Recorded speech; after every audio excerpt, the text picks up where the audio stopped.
I'm Emma Curtin, host of a new true crime podcast called Murder Archives. It's set in Toorak in 1929 about the murder of Norma Reese McLeod. Search for Murder Archives where you're listening right now. I realised something, and I shouldn't be talking about it on this podcast. It's a revelation. I've realised that I'm not a big meat eater. A little bit, mainly, I eat mainly chicken, fish. I love chicken. But I like anything in a ball. Oh, wow, interesting.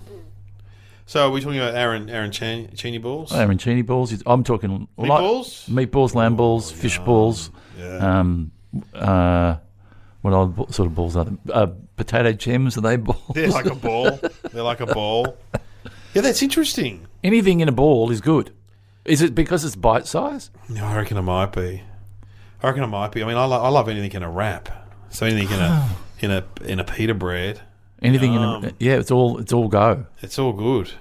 But balls, that's interesting. Because if it comes around in finger food and there's balls with sticks in them, that's my first port of call. Yeah. So you'd be a Peking duck guy? No, I don't like Peking duck. Well, hang on, isn't it in a wrap? Oh, okay. Then I do like it. I don't like it's duck. a flat wrap. I don't like duck, but you know I had it the other night. I don't like duck either, but in a ball I probably would. One of my friends had a gay wedding. And he got married. He's been married before to the same guy, and then now it's official. They got married again. Oh, nice. And they had pork balls. Pork. I don't like pork, but I love it as a ball. Yeah, and these pork balls were beautiful. See, people rave about. Do you like crackling?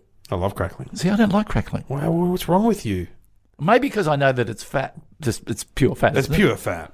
But maybe I know. But if it was a crackling ball, ball, I'd probably eat it. Really? Yeah, because I don't know. What about an actual bull's testicle or a ball? Yeah, and maybe if you told me later, right, and said that was actually a testicle of a bull. Then I think I've had some. I think on some radio show, Jeff Jans cooked them up for us. No, I'm pretty sure. Pretty gamey, were they? How were they? Yeah, but they were a ball. See anything? And were they fried? Steamed. He was frying them, yeah. Because if you fry them, you're going to get them a long way down the right track. Yeah. Bit of butter, bit of garlic. You also had snails and everything in there. Oh boy. Okay. Yeah. Anyway, revelation. I don't know. We didn't come to talk about that. No. Yeah, somehow related. It's somehow related. Hello and welcome to Somehow Related. Now please welcome your hosts Glenn Robbins and Dave O'Neill. Thanks, Sam. And this is our podcast. I'm Dave O'Neill. Glenn Robbins. Sam said that. And basically we get two topics that are somehow related, but they don't sound like they're related at all. Yeah, that's what makes it. And Sam's very good at this. Sam is an expert. She helps me being a uni. I don't know how she does it. She's got doctorate in something. Where doctorate in trivial facts. She did arts, I reckon. She did arts. You did arts. I did arts. I did teaching like you. And then I did arts after the teaching. I went to the same teachers' college as you. Melbourne State? Melbourne State. I didn't know that. Yeah. I did primary teaching, though. And I don't think I was there the same time you were there. It's all part of Melbourne Uni now. Yeah, it all merged, didn't it? Well, I was quite flattered. I was, because the Melbourne University contacted me the other day and said that, because I'm on the alumni list, yeah, and that someone was pretending to be me to get the advantage of being alumni. What? Which is, I think... What do you get as an alumni? I think you can Melbourne use Uni. certain areas. You can go to the library. Probably get certain... sit on the lawn. So I went and had a look at the list of alumni, and are you there? I'm on it? Well, I should be on it. You should be on it. But in terms of comedians, it'd be Mick Malloy, Rob Sidge, Tom Gleisner. Yeah, I'm thinking Uni, impressive. And then I go down a bit further and it says Angela White, porn star. What? Have a From look. Melbourne Uni? Melbourne Uni have a porn star on the alumni. Well. Sure, I mean, you know. Arts? You'd think so. An arts graduate. Well, it's artistic what she does. There's a lack of... What's scary is I remembered her name. Yeah. It's a worry. Angela White. I'm Googling it right now. Yeah. No, I don't think I went to uni with Angela White. Maybe I did. Maybe you did. Maybe if you've got a chance, when you've got a bit of spare time, look her up and then see whether she rings a bell. No wonder the fake Glenn Robbins joined the alumni. He just wants to hang out with Angela White at functions in the Great Hall It all somewhere. makes sense now. Okay. Let's get our topics. Your subjects today that are somehow related: cigarettes and Steiner schools. Wow. Steiner schools. Well, we were just talking about education. Steiner Comedians. schools weren't... I don't think they were that big when we were growing up. I don't remember them. They came in, what, 80s? 70s probably, that we didn't probably know about them. But there were alternative schools. Remember there were alternative schools when we were growing up where the naughty kids would go? Yeah. Alternative, what, like up in the hills of the Dandenongs and stuff like that? Some of that too, but just in areas we had like not a special school, but a school where some of the naughty kids would go for an alternative education. We had Tirana. I know, that's a boys' home. That's like a jail. We used to drive past there. Yeah, My yeah, dad used to threaten us. Yeah, of course. Of course. One of my friends' dad dropped them off at the front once. Yeah, well, we had that. You dropped off at the front. Petrified. We had Tirana, which was that was a prison. Where was that's that? Still there. It's in Royal Park. Yeah, Royal Park, Parkville. Yeah. That's the when there's always a riot at Parkville, it's like a youth detention centre, youth prison, Yes. for boys. So you're saying there was Fairfield for girls? Was it Fairfield for girls too? Yeah, right. Because my brother in the 70s played in a rock band. They played a gig there.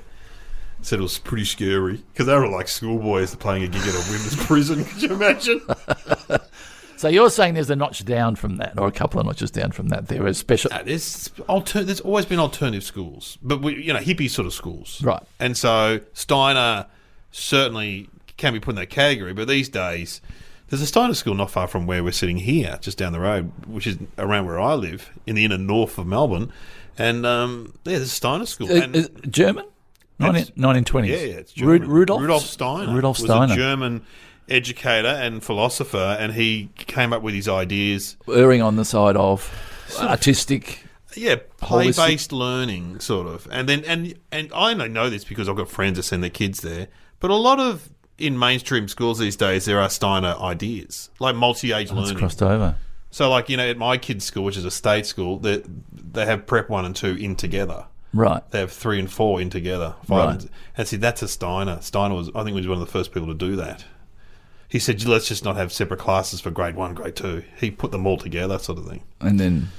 Like a country school in a way, isn't Yeah. it? But he's got some pretty whacked out ideas. Whacked out. Yeah, like they don't believe, what is it? They don't like the colour blue or black. You can't have blue or black pens. Really? Yeah. And they don't. You should learn to read when you want to read, and you get all your teeth. There's something to do with teeth and reading. Wow. Well, maybe these are myths, but it's pretty. They have some pretty extreme views, Steiner. So what sort of teacher were you? Primary. I never taught though. Okay, here's a question. Comedians who are teachers. Yeah, quite a few. You, Who? Me, you, Mark Mitchell, Brian Nankervis. Paul Collegia, Wow. Denise bang. Scott. Wow. Damon Callanan. Oh, off they go. Tahir. Oh, there's a lot, because you know what my theory about that is? Love an audience. Love an audience, but also if you're from because there's a lot of lawyers that are comedians too. Yeah. But they tend to be from wealthier backgrounds. Yes. Right. So if you're like a Charlie Pickering or a Michaela, you became a lawyer, or the DGen guys, they were lawyers, right? Whereas we couldn't get into law because of, for whatever reasons. And if you were slightly... Because I couldn't get in because I was an idiot. Yeah. I was no good at math. No, but if you were slightly creative and you were working class, yes, that's where your parents said... My parents said to me, you should be a teacher. Because I reckon that's where we were pushed into teaching. Because we were slightly creative. I said to my dad I wanted to go into acting. Yeah, and he said be a teacher. Oh, no, well, yeah, he got very angry, apparently. And I don't think... No son of mine's going to be an actor. And so I went into drama school with not... Teaching. Teaching. At Teachers College, yeah. Yeah, so I didn't do a drama course. I did drama teaching, yeah. Yeah, well, that's the same with Denise Scott. We're all the same because our parents just went... Oh, what? And also, we didn't know about... I didn't know there were any acting or... There was no acting or... There was Vic College of the Arts and there was NIDA. Yeah. And NIDA was just... Very hard to get into. Hard to get into. And Vic College of the Arts wasn't too bad, but there was... We had Melbourne doing drama and Rusden. Yeah. And you went there and got dressed up in your...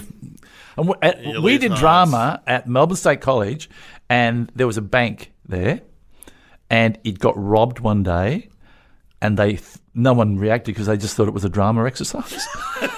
It's true. Drama God, students. people ran in with hoodies on. They're going, "Oh, bloody drama students!" Just up to the old chick, and they had guns, fake guns, and everything. Nothing, and they go, "Oh, hang on, they really did get robbed." Well, I think that's why teachers are comedians. So it's Steiner schools and cigarettes. Well, I don't. You've never been a smoker. I'm not a smoker. Are you a smoker? Or? Well, I nearly became a smoker. Tobacco. Kids. Oh, right. Dudes. Yeah. No, I don't smoke marijuana much. I can't remember the last time I had a joint. Well, I used to work before I went into drama. I used to work at an insurance company. There you go. There's a bit of something interesting. Something we didn't know about. And Robbins. that was, when would that have been? Gee, that would have been 1981 or something. And I watched the people who smoked. Oh, they got a break. Yeah. I'm going, hang on. So I remember thinking, and when we used to go away surfing, one of my mates used to smoke drum.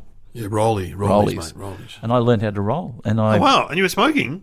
Well, yeah. Wow. Yeah. But I was just about to take it up because I knew I could go and stand it. Would we have stood outside the building?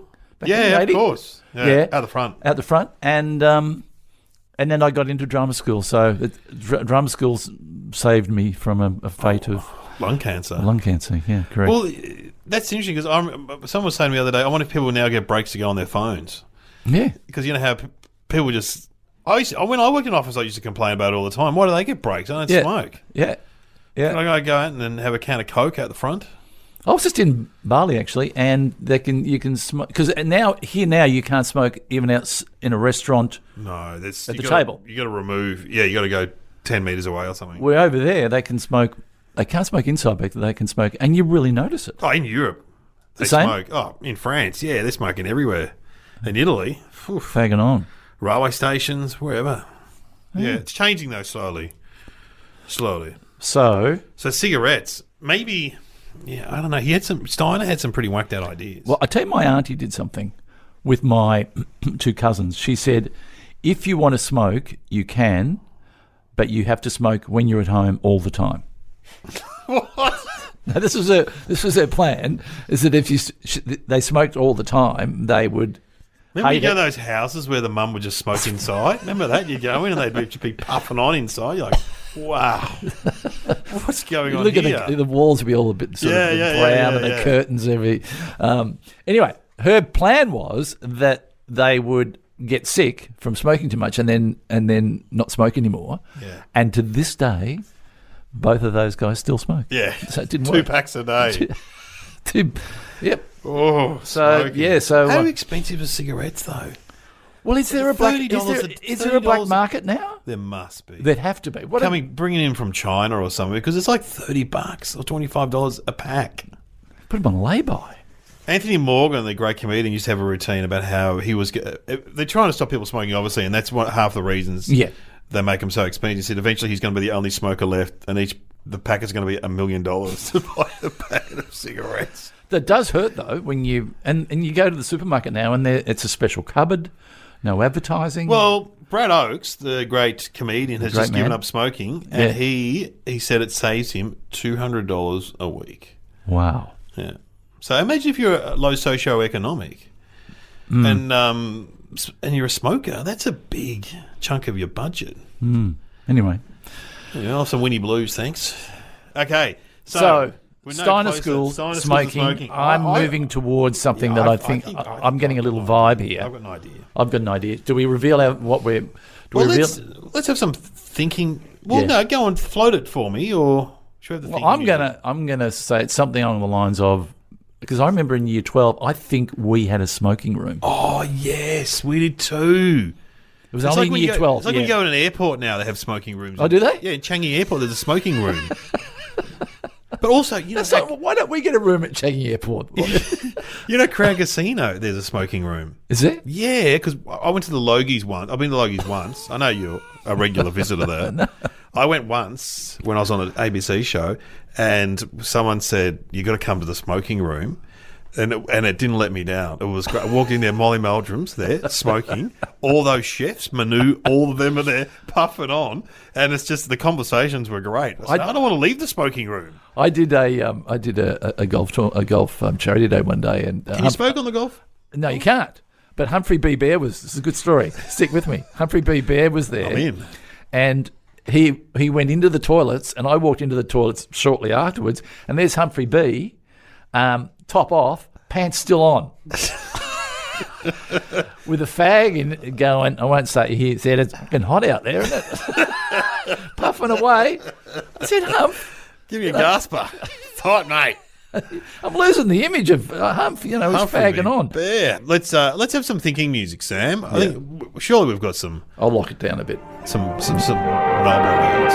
You get a lot to like with a Marlboro filter, flavor, pack, or box. Come to where the flavor is. Come to Marlboro country. Thanks, Sam. I do miss those. I miss cigarette ads. Well, I have to say. I miss alcohol ads. I miss all those ads. Yeah, smoking ads were, you go, I don't want the smoking part, but I like the image part of it. The Marlboro Man. That's Marlboro right. Man. One of the Marlboro Men died of lung cancer. Did he? That's right. God, I used to do a joke about that. I'm getting a flashback. The Marlboro Man died of lung cancer. That's like ba ba ba ba ba ba. I can't remember what it was. It's going to haunt me now. Not like you to forget. That's like Mrs. Marsh dying of tooth decay. That's what it was. Oh, gee, I've dated myself. That's a very old ad. It's like Mrs. Marsh. Imagine doing that now to Gen Ys. It'd be just like a... Yeah, I know. I think Sam's a Gen Y. It's probably just a... Anyway, so my answer is that I think that initially in the 30s when Steiner schools were set up, kids were allowed to smoke. Smoking was part of the curriculum, in fact. Oh, well, I'm pretty close. I'm going to say... But they believed that smoking was... they tried to push that smoking was healthy initially.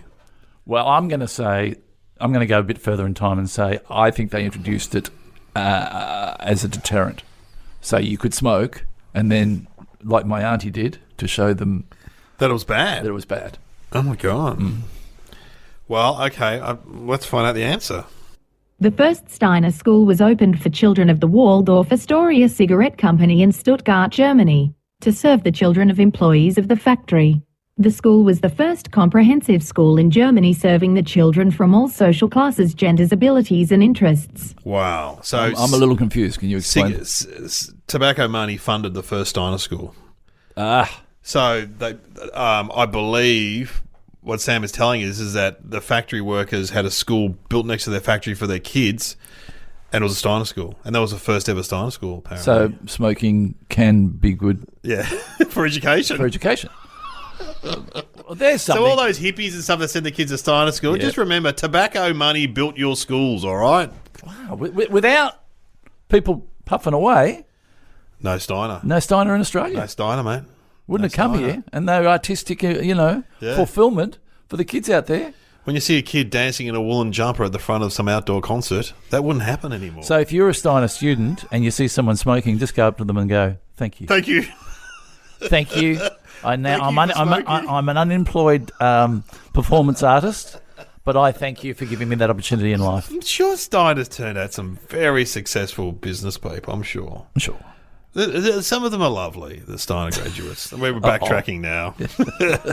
I'm backtracking. Well, there you go. Again, she's come up with a fascinating fact. I feel like a cigarette. Yeah. I don't even smoke. You have been listening to Somehow Related with Glenn Robbins and Dave O'Neill, produced by Courtney Carthy. Leave a review for Somehow Related where you're listening to podcasts.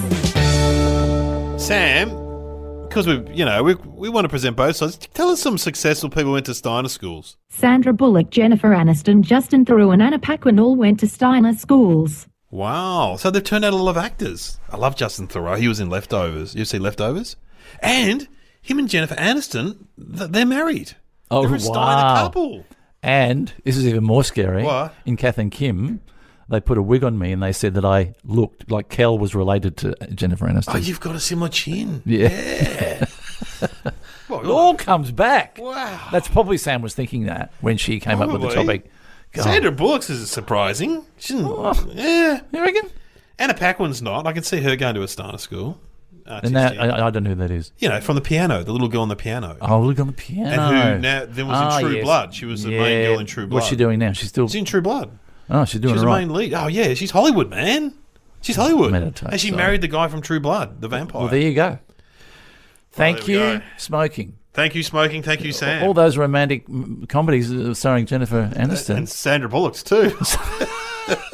Thank you, Steiner, for romantic comedies.